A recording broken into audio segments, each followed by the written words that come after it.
નમસ્કાર દર્શક મિત્રો, જનાર્પણ ન્યૂઝમાં આપનું સ્વાગત છે। ઉપરવાસમાં ભારે વરસાદના કારણે આજવાની જળ સપાટીમાં વધારો, વિશ્વામિત્રી 12 ફૂટ પર પહોંચી। ઉપરવાસમાં ભારે વરસાદ હોવાથી આજવા સરોવર જળ સપાટીમાં વધારો જોવા મળ્યો છે। ત્યારે વડોદરાની મધ્યમાંથી પસાર થતી વિશ્વામિત્રી નદીમાં પણ 12 ફૂટથી વધારે નવું નીર જોવા મળ્યું છે। વડોદરા મહાનગરપાલિકા દ્વારા તમામ પરિસ્થિતિને પહોંચી વળવા માટે સજ્જ છે। ત્યારે ઉપરવાસમાં ભારે વરસાદના કારણે આજવાની તેમજ પ્રતાપપુરા સરોવરની પણ જળ સપાટીમાં સતત વધારો થયો છે।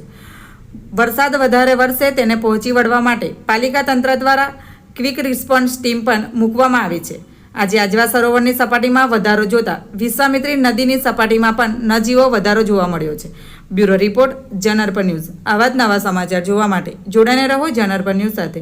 અમારી ચેનલને લાઇક કરો, શેર કરો, સબસ્ક્રાઇબ કરો। ધન્યવાદ। ચોક્કસથી જે પ્રકારે ઉપરવાસમાં વરસાદ જોવા મળ્યો છે અને તેના લીધે વિશ્વામિત્રીની જળ સપાટીમાં વધારો થયો છે। લગભગ 13 ફૂટ પર વિશ્વામિત્રી નદી બેવ કાંઠે વહી રહી છે અને આપણે જોયું કે જે પ્રકારે મ્યુનિસિપલ કમિશનર દરેક જગ્યાની વિઝિટ કરી રહ્યા છે અને જે વડોદરામાં જે પરિસ્થિતિ છે એ પરિસ્થિતિના તાગ મેળવવા માટે તમામ જે અધિકારીઓ છે અધિકારીઓને પણ દોડાવવામાં આવ્યા છે અને સાથે સાથે વડોદરામાં વરસાદ પડે તો કેવી રીતે એનો નિકાલ થાય અને કેવી રીતના સાધન સામગ્રીનો ઉપયોગ થાય અને રોજે રોજ રિવ્યુ મીટિંગ પણ અહીંયા લેવામાં આવી રહી છે। એટલે વડોદરાને પ્રાથમિકતા આપવામાં આવી રહી છે।